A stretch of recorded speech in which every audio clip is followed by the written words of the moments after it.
The gradual but firm shift in Japan's defense posture is among the most notable developments characterizing the Asia-Pacific's international dynamics in the past few years. Its efforts to increase its military power, accompanied by attempts to change the constitution to expand the means and the duties of its military forces, are to be interpreted in a broader context of growing security challenges.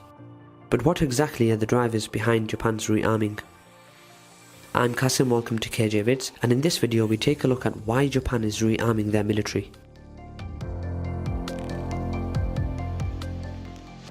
Japan's past is the first element to understand the importance of its changing defense posture. After being defeated in World War II, Japan abandoned its pre-war militarism to embrace pacifism and rejection of the use of armed force.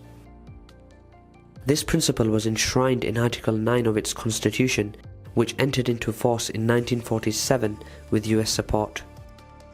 According to its terms, Japan denied its own right to belligerency, rejected war as a means to solve international disputes, and renounced to develop any war potential. This meant that it could not possess its own armed forces and could not participate in any conflict abroad, not even for collective self-defense. Initially, the US had favored these constitutional provisions as a guarantee that Japan would never try again to conquer the Asia-Pacific region as it had done in the past.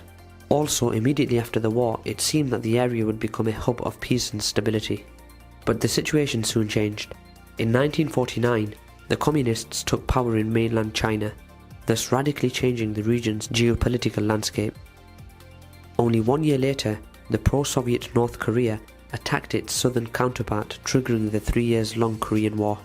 Following the emergence of these threats, Washington applied the containment policy to counter the assertiveness of Moscow and its allies in Asia as in Europe.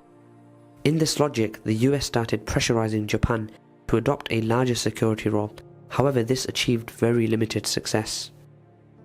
In 1951, America and Japan signed a peace treaty, and along with it a separate security treaty later revised in 1960 that committed Washington to defend its ally.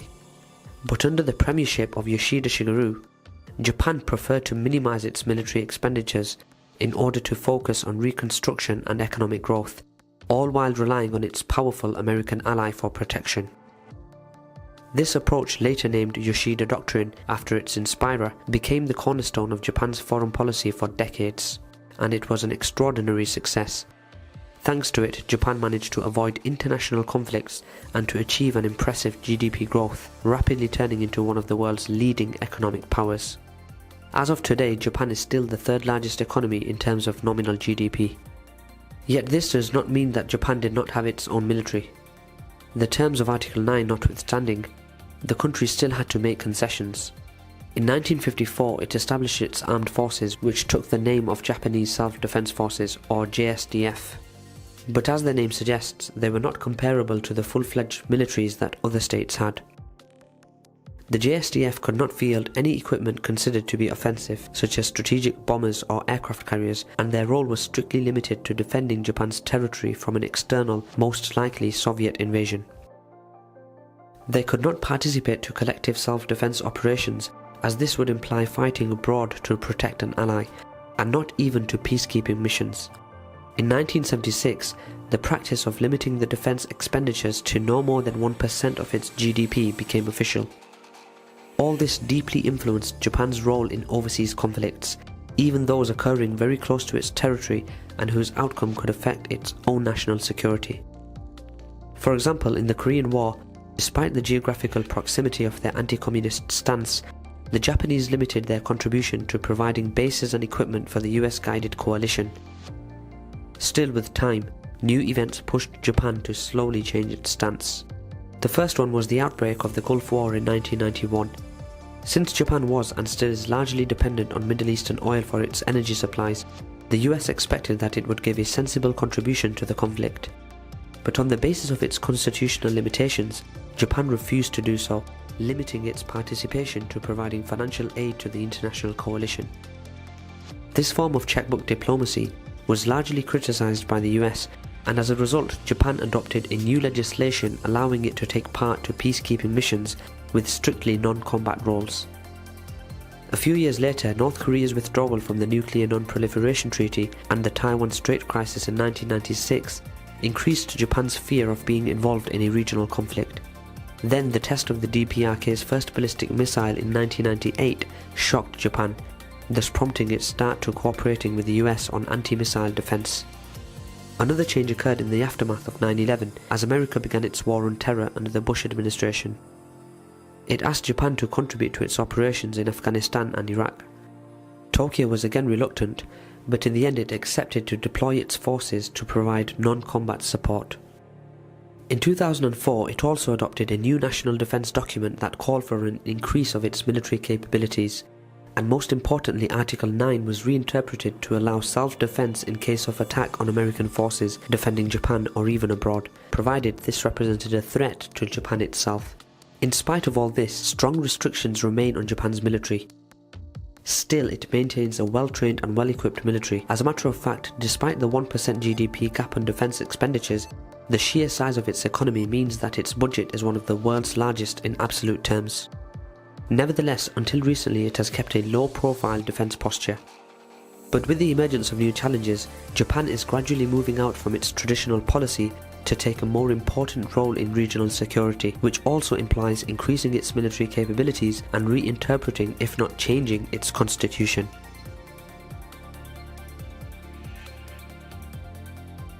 As discussed, the earliest driver of Japan's effort to empower its military came from the need to give a greater contribution to international operations. This was the answer to its American ally, which criticized it for being a free rider who takes benefit from US protection without giving much support to American-led actions. Gradually, Japan started participating more actively in international missions, dispatching its forces for peacekeeping, disaster relief or maritime law enforcement.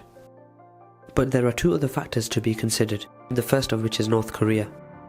Its ballistic missiles and the possibility of a new war in the peninsula are considered serious threats by Japan.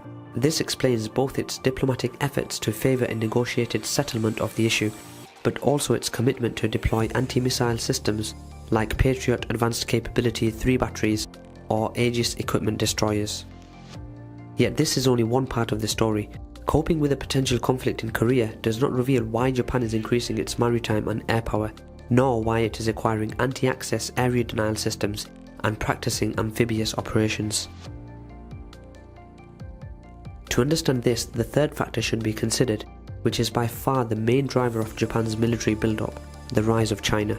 After it started its economic boom in the 1990s, the People's Republic of China soon initiated a military modernization program. Combined with its increasing assertiveness, this has resulted in heightening tensions with the US. While much remains to be done for China's armed forces to match America's military on an equal level, this has turned Beijing into Washington's near-peer competitor, at least in the Asia-Pacific. In this context, Japan has started feeling concerned about China's rise as well, something that clearly emerges from its official documents. The reasons are doublefold. First, its relations with China are problematic and sometimes even tense. There is much animosity between the two about Japan's invasion of China in the 1930s and the war crimes it committed during that period.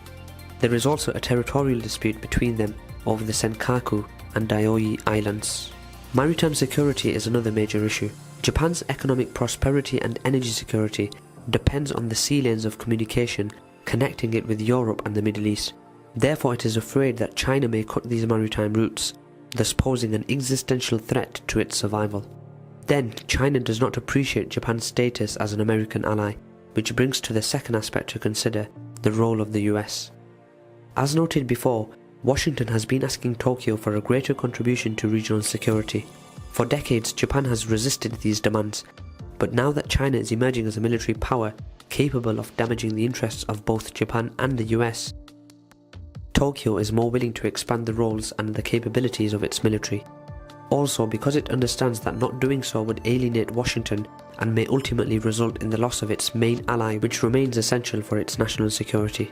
This was also the main justification behind the reinterpretation of the Article 9 of the Constitution.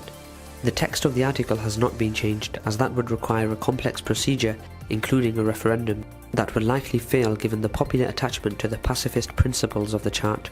But in 2014, Abe's government introduced a new interpretation which was approved by the National Diet the following year. According to it, Japan will be able to use the military even to protect a foreign country, provided that Japan's survival is at stake, that there are no other means, and always by limiting its action to the minimum necessary measures. This move was strongly criticized by Japan's neighbor, first and foremost China.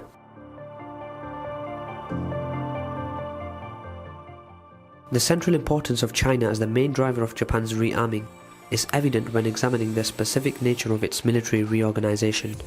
Its defense expenditures have been growing constantly in recent years, reaching around 9.4 trillion yen. The land component of the JSDF is being reduced in favor of the air and naval forces.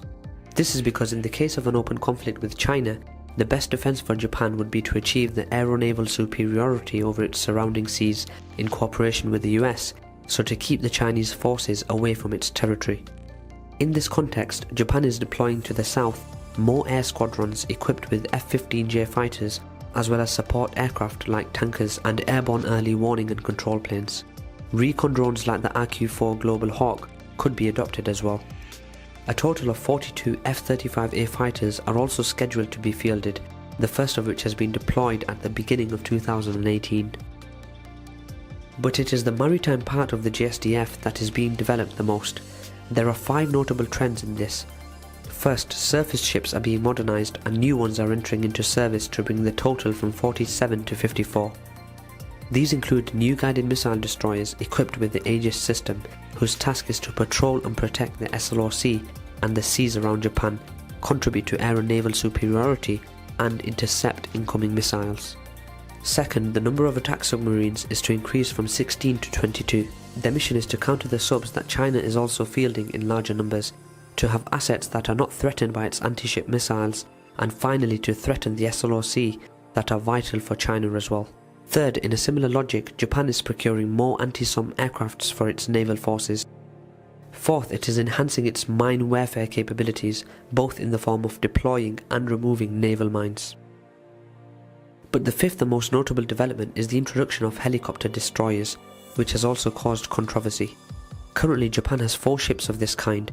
2 belong to the Hyuga class, while the other 2 are more recent Izumo class units. They are the largest ships in Japan's maritime force, and in spite of being smaller than their US counterparts, they are often described as de facto aircraft carriers. However, this is misleading. Currently, these ships do not operate any fighter jets, but only helicopters, mainly because their deck cannot resist the extremely high temperatures generated by jet engines. Still, while it is a complex endeavour, it is technically possible to modify the deck of the 2 Izumo units to enable fighter operations, and there have been rumours that Japan is actually considering this option so as to allow the ships to operate up to 10 F-35B fighters, something that has caused criticism from China. Moreover, the number of planes they could carry is relatively limited, just as their autonomy.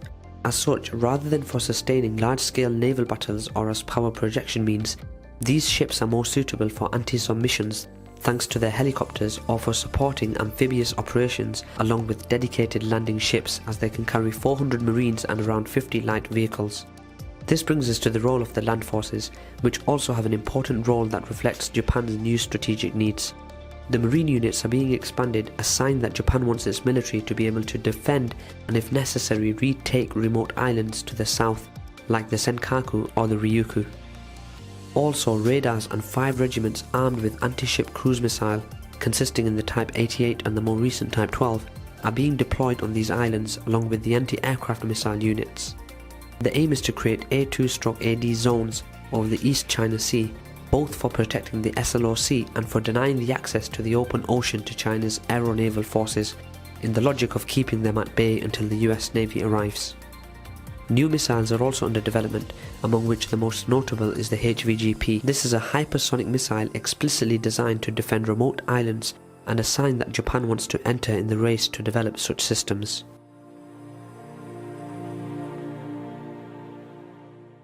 Considering all these aspects, it is clear that Japan is taking a greater role in regional security, and that appears more determined to protect its interests in a challenging international environment. Yet it seems unlikely that it will opt for full militarization. The large majority of Japanese oppose a change in the constitution, and even the recently approved reinterpretation was met with resistance. Japan remains more willing to solve international issues by diplomacy and economic assistance rather than by the use of force. Yet to ensure its vital interests and to preserve the alliance with the US, which remains essential for its national security, Japan will likely continue on this course and increase its military capabilities. But this is something that is not only up to Japan, much depends on its American ally and much, if not the most, on its Chinese rival.